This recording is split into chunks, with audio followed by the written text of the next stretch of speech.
Every time Riot releases a new agent to Valorant, many questions start to flood the minds of the player base. Questions like what role are they going to be placed in, how do their abilities work, and how strong are they going to be? And there's been a large amount of variance when it comes to the answer to all these questions. Each new addition to the roster usually fits a different role, they usually introduce a brand new type of ability into the game, and their power level unreleased tends to vary quite a bit. Some agents get released and are bonkers broken, while others are little more than a meme in the community. And with Valorant's newest agent now officially released, it's becoming very apparent that she fits more into the former of these two categories. This is Neon in a nutshell. Neon is Valorant's newest agent from the Philippines and comes with a very interesting kit. The big thing she brings to the table to help differentiate herself is her insane mobility. You see, Valorant doesn't really have a sprint mechanic built into the game. The closest thing we have to it is pulling out your knife to run a little faster. But Neon finally brings the ability to sprint into Valorant, and what better time than right after the community just finished complaining about the run and gun problem in the game. The Spectre's run and gun wasn't even nerfed for 0 seconds before I already started seeing this agent in my competitive games. Luckily, Neon can't actually hold a gun while she's sprinting, so contrary to popular belief, she doesn't actually help contribute to the run and gun problem. No, instead she brings with her a brand new problem altogether, the slide and gun. Rather than running full speed and hitting you with the drive-by while being kind of inaccurate, she can now move at even fuller speed and be perfectly accurate. Besides being just a high-speed run-and-gun machine, the rest of Neon's kit is also really useful. She comes with abilities that we haven't really seen on a duelist before, like a stun, the ability to shoot laser beams, and 2 Phoenix walls.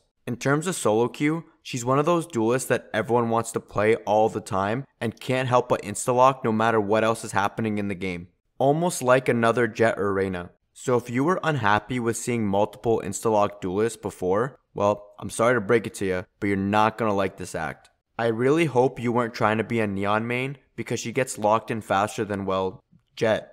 The Neon mains are everywhere, and if you played any Valorant in the last few weeks, then chances are you've seen one in your game, so I'm sure you know what it's like. So instead of stalling any further, let's get into her abilities.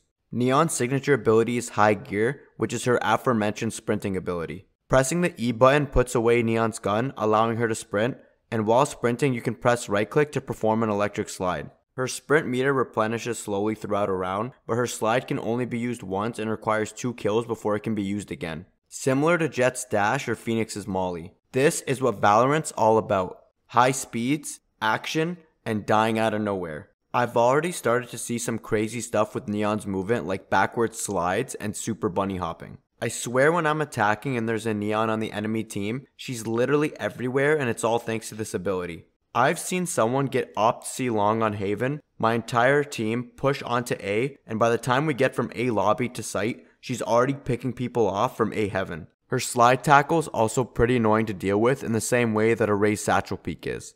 You could have what would be good crosshair placement that is suddenly bad, all because of the agent that ended up peeking you. On the bright side, I've seen some pretty bad Neon players. Like, really bad. Unfortunately, they always seem to be on my team, which is tragic, but I'm used to throwing duelists at this point.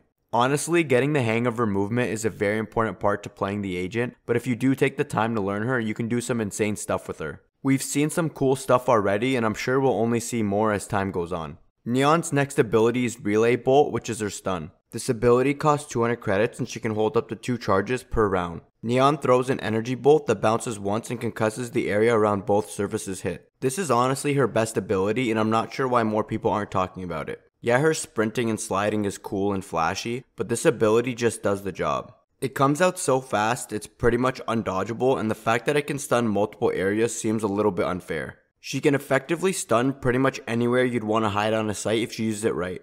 On Ascent, for example, she could stun both market and stairs with a single charge. And don't forget she gets 2 of these things. I've been comboed like I'm playing Street Fighter so many times by this ability where I feel like I can't move for like 2 minutes. I've also seen some really funny misplays with it as well. Nothing is better than watching a Neon throw her stun straight ahead and then watch it hit a wall and bounce back at her, stunning herself. The thing is though, I've tried this ability myself and it's pretty hard to do this. I feel like you have to be actively trolling to stun yourself, but I've seen Neon's play, so that might not be that much of a stretch. Neon's final ability is Fast Lane, costing 300 credits per charge, and Neon can hold up to 1 charge per round. This is Neon's double Phoenix wall. The ability's actually pretty cool. It's better than Phoenix Wall in some ways and worse in others. The fact that it can block two sides is nice because you don't have to really guess which side of a choke enemies are hiding since you can block both. It also combos really well with Sky's Flash. The only problem is that after you pass those areas, you still haven't cleared any of those angles, so enemies can be hiding in cheesy spots waiting for the walls to go down.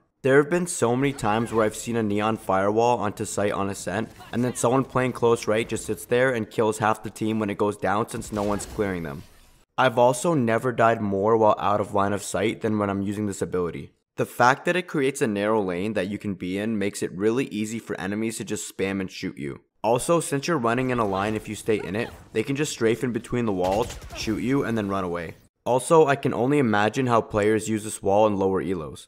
I know Phoenix Wall is just used as another self-heal, so for all I know, Neon mains don't even buy this ability. Fastlane is pretty cool, but definitely not the highlight of her kit. And speaking of highlight, let's get into her ultimate, Overdrive. This ultimate costs 7 ultimate points and lets Neon run and laser. Yep, you heard that right. Neon gets to shoot a laser beam while sprinting full speed with perfect accuracy. The damage is also pretty high at 22 per second, and she runs at her full sprinting speed, so it's extremely hard to hit her. And don't worry, she can still use all of her abilities including her slide and concuss while ulting too. Yoru needed an entire rework and multiple buffs just to be able to teleport while in his ult, and he can't even fight back. And you're telling me Neon can run at the same speed, shoot a high powered laser, and use all of her abilities right out of the gate? How is that fair? Overdrive is absolutely busted. If Neon's ulting and you hear those squeaky shoes running at you, just know that you're about to get outplayed.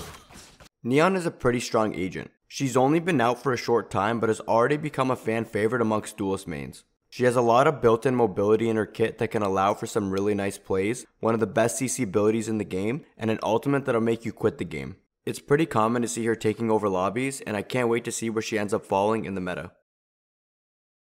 Hey everyone, I hope you all enjoyed the video. If you did, don't forget to leave a like. If you have any suggestions for agents you want to see me talk about in this series, please leave a comment letting me know. As always, don't forget that I stream every Saturday at 10 AM EST on Twitch at twitch.tv/JitterzVal.